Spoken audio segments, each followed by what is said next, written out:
Ladies and gentlemen, the very word secrecy is repugnant in a free and open society, and we are, as a people, inherently and historically opposed to secret societies, to secret oaths, and to secret proceedings. We decided long ago that the dangers of excessive and unwarranted concealment of pertinent facts far outweighed the dangers which are cited to justify it. Even today, there is little value in opposing the threat of a closed society by imitating its arbitrary restrictions. Even today, there is little value in ensuring the survival of our nation if our traditions do not survive with it. And there is very grave danger that an announced need for increased security will be seized upon by those anxious to expand its meaning to the very limits of official censorship and concealment. That I do not intend to permit to the extent that it's in my control. And no official of my administration, whether his rank is high or low, civilian or military, should interpret my words here tonight as an excuse to censor the news, to stifle dissent, to cover up our mistakes, or to withhold from the press and the public the facts they deserve to know.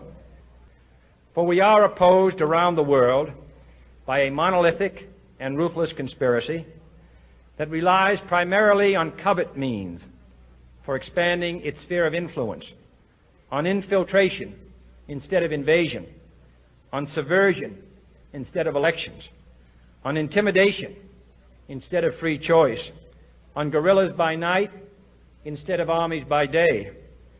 It is a system which has conscripted vast human and material resources into the building of a tightly knit, highly efficient machine that combines military, diplomatic, intelligence, economic, scientific, and political operations. Its preparations are concealed, not published. Its mistakes are buried, not headlined. Its dissenters are silenced, not praised. No expenditure is questioned, no rumor is printed, no secret is revealed. No president should fear public scrutiny of his program, for from that scrutiny comes understanding, and from that understanding comes support or opposition, and both are necessary. I am not asking your newspapers to support an administration, but I am asking your help in the tremendous task of informing and alerting the American people. For I have complete confidence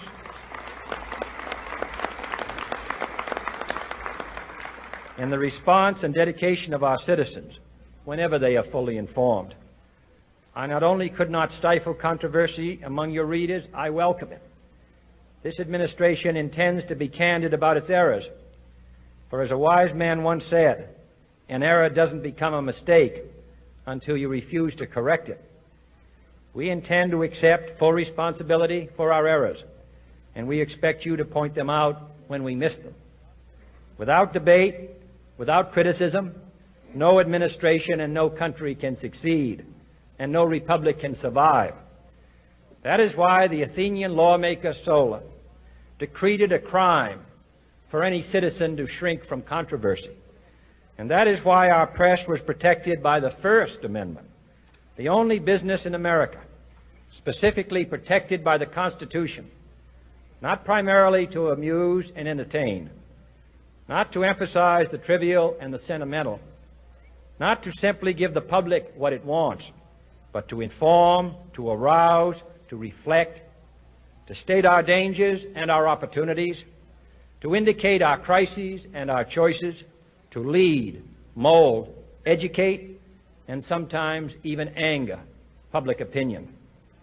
This means greater coverage and analysis of international news, for it is no longer far away and foreign, but close at hand and local. It means greater attention to improved understanding of the news, as well as improved transmission. And it means, finally, that government at all levels must meet its obligation to provide you with the fullest possible information outside the narrowest limits of national security. And so it is to the printing press, to the recorder of man's deeds, the keeper of his conscience, the courier of his news, that we look for strength and assistance, confident that with your help, man will be what he was born to be, free and independent.